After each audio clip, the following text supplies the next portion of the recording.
Halo semuanya, perkenalkan kami dari kelompok 4 kelas E mata kuliah Pasar Uang dan Pasar Modal dengan saya Jennifer, saya Yemima Claudia Vanessa, dan saya Anissa Effendi.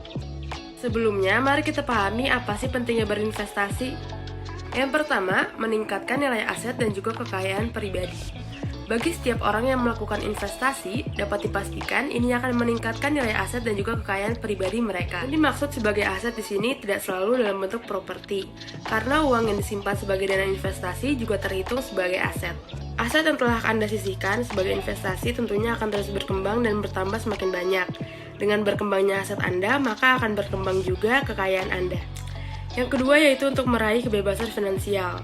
Masa muda merupakan masa yang paling tepat untuk mulai berinvestasi, karena masa muda merupakan puncak produktif dalam hidup Anda. Dan semakin dini Anda mulai berinvestasi, maka hasilnya juga akan semakin besar.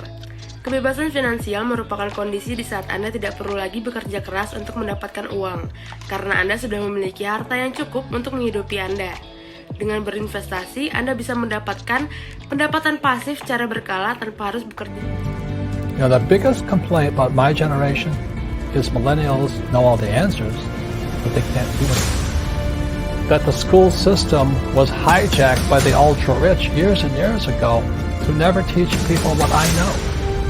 So they'll never teach you this in school. And there's a reason for it, to keep you working harder and harder and harder. Most millennials, they want a high-paying job. They want to be able to pay the rent, eat, and all this stuff. And then you dream of the big house, a nice car, and all that. But that's why 99% of Americans are broke, because their heads are on the wrong spot. And so when Kim and I met, we had nothing. It took us 10 years to go from nothing to financially free. Wow. But that's the power of focusing on assets versus liability. Most people are so busy working for money, so busy trying to pay their bills, and so busy buying liabilities they think are assets.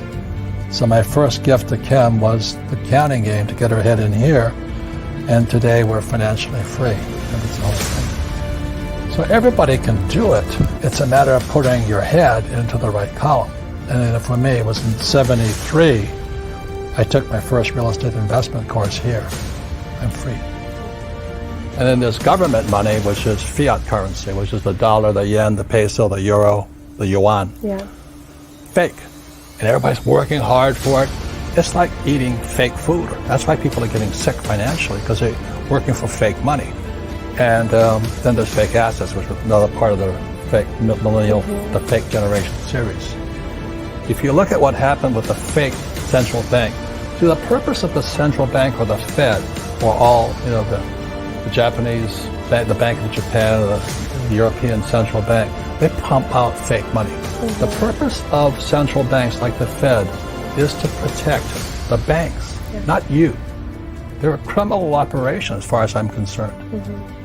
In school, they compensate for risk by telling you to memorize the right answer. So in other words, these kids leave, young people like you, leave school thinking, oh, if I know the right answers, then there's no risk. And it drives old guys like me crazy. Because everybody's talking about millennials. What's wrong with them? You know, millennials are the most highly, in many ways, the most highly educated generation in history. They have the cell phone. They didn't get educated in school. They got educated on social media. They know all the answers, but they're afraid of doing anything. Yeah. You know, the biggest complaint about my generation is millennials know all the answers, but they can't do anything. The reason they can't do anything is because you might hurt somebody's feelings, you might make a mistake, you know, and that just keeps you guys just trapped in this little box. So that's one of the reasons I think millennial money is such an important point here. Because if you're going to come into my world, old guy's world, or the information age, you've really got to understand what is risky and what is not risky. If you play it safe, that makes you stupid. Because if you don't take risks, you don't get smarter. Yeah. You know, so you may know the answer, but you can't do anything. Yeah. And one of the best things I had is I went to military school and I went to flight school. I had such great teachers, you know.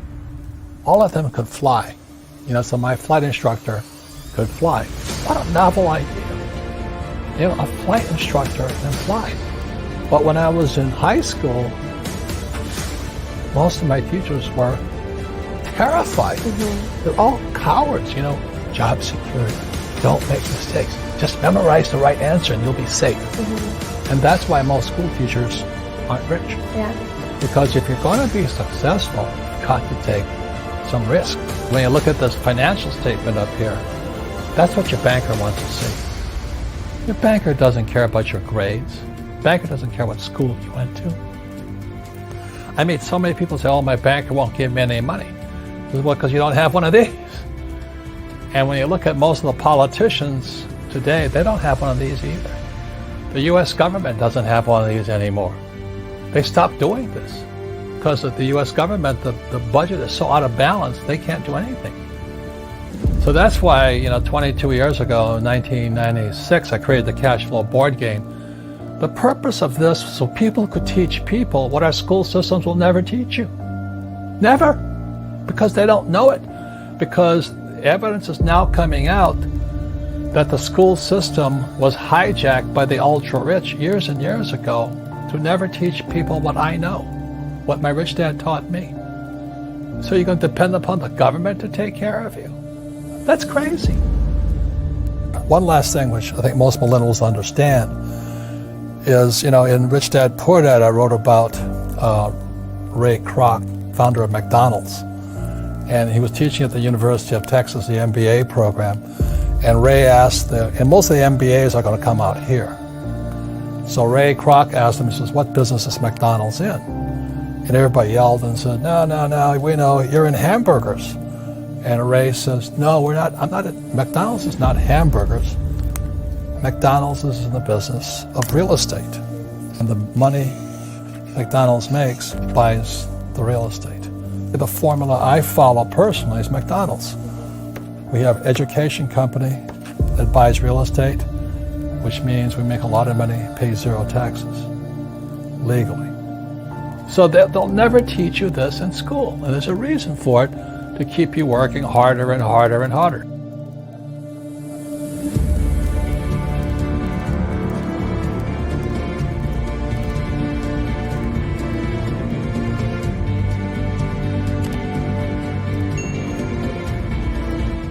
Yang ketiga yaitu mempersiapkan diri untuk masa depan yang cemerlang.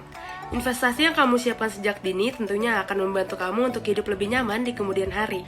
Di usia produktif ini, Anda dapat mengumpulkan uang dengan giat dan kemudian menginvestasikannya. Investasi ini dapat menjadi salah satu diversifikasi penghasilan atau sumber pendapatan lain di luar pendapatan utama Anda. Dana tambahan ini dapat Anda alokasikan khusus untuk dana masa depan Anda. Dan jika Anda serius melakukan investasi dari sekarang, dapat dipastikan Anda akan hidup tenang dan nyaman secara finansial di masa mendatang. Keempat, yaitu latihan disiplin dalam mengelola kondisi finansial. Membiasakan diri untuk mulai melakukan investasi sedini mungkin tentunya akan membantu Anda dalam mengelola kondisi keuangan Anda. Anda akan membatasi pengeluaran Anda setiap bulannya dan mengalokasikan sebagiannya untuk investasi. Dengan demikian, tanggung jawab investasi Anda ini dapat membuat Anda merasa dituntut untuk selalu konsisten dan tetap cermat dalam mengatur uang dan mencapai manfaat yang menguntungkan. Anda akan belajar bagaimana cara mengelola uang dengan efektif dan efisien. Lalu tanpa sadar, Anda juga akan belajar untuk lebih berhati-hati lagi dalam menentukan pengeluaran mana yang penting dan pengeluaran mana yang tidak diperlukan. Yang kelima yaitu membantu negara untuk terhindar dari inflasi. Inflasi merupakan kondisi meningkatnya harga barang dan jasa secara umum dan terus-menerus dalam jangka waktu tertentu. Sebenarnya, inflasi dapat dikatakan sebagai hal yang biasa terjadi untuk setiap negara. Di Indonesia sendiri, inflasi dianggap sebagai salah satu negara yang tingkat inflasinya cukup tinggi. Inflasi ini memberikan dampak yang cukup signifikan terhadap kondisi perekonomian negara, terutama dalam hal jual beli. Inflasi ini akan melemahkan daya beli masyarakat dalam negara tersebut. Kaum milenial adalah generasi penerus bangsa yang akan membangun Indonesia pada waktunya. Maka dari itu, dengan melakukan investasi sejak dini, kita bisa membantu negara kita untuk menekan persentase nilai inflasi. Setelah kita mengetahui betapa pentingnya investasi, kira-kira gimana sih proses pembukaan RDN?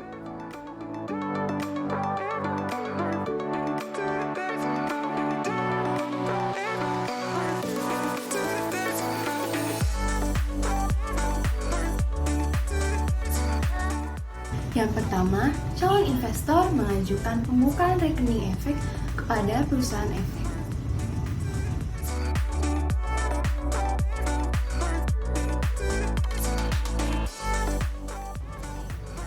Yang kedua, perusahaan efek wajib melakukan KYC atau Knowledge Your Customer dan melakukan pengajuan untuk pembuatan subrekening efek, SID, dan akses. KYC adalah proses pengenalan lebih dalam dari perusahaan terhadap calon investornya. Salah satu caranya dengan menelpon calon investor tersebut, baik secara langsung ataupun melalui orang-orang yang mempunyai hubungan langsung dengan calon investor tersebut. Subrekening efek adalah rekening efek setiap nasabah pemegang rekening yang tercatat dalam rekening efek pemegang rekening di KSEI. Pemegang rekening yang mengadministrasikan rekening efek nasabah berhak mengajukan permohonan pembukaan, penutupan, atau pemblokiran subrekening efek atas nama setiap nasabahnya di KSEI. Perlu diinformasikan, KSEI tidak mengenakan biaya apapun terhadap proses pembukaan rekening ini. Uraian mengenai subrekening efek dapat diperoleh melalui www.ksei.co.id pada menu pemegang rekening. SID adalah satu identitas akses, ID dan password dari seorang investor. Akses KSEI adalah sarana akses informasi melalui jaringan internet yang diperuntukkan bagi investor untuk memonitor posisi dan mutasi efek miliknya yang tersimpan pada subrekening efek di KSEI.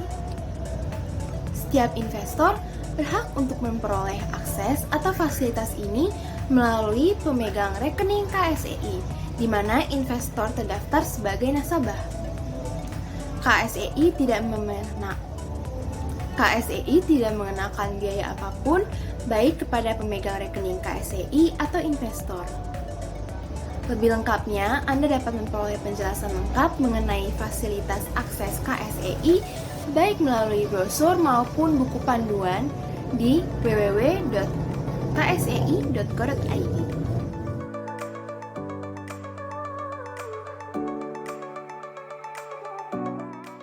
Langkah ketiga, KSEI akan memberikan informasi subrekening efek, SID, dan akses dari investor tersebut kepada perusahaan efek.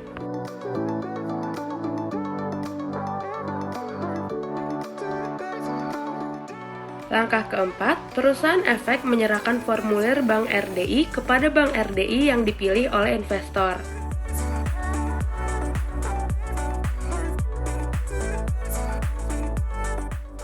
Yang kelima, bank melakukan verifikasi data investor kepada KSEI.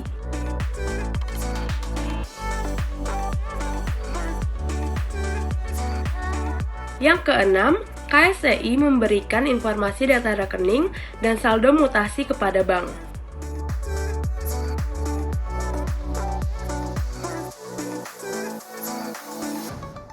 Kemudian, setelah mendapatkan data dari KSEI, maka bank akan memberikan konfirmasi atas nomor rekening dana investor yang dapat digunakan kepada perusahaan efek.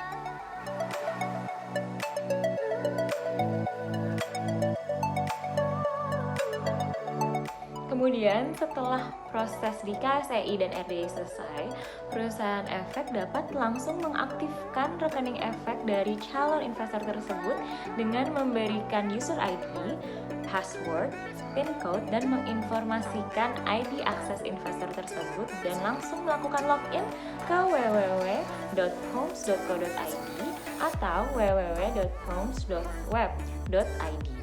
Kemudian investor bisa langsung melakukan transaksi saham.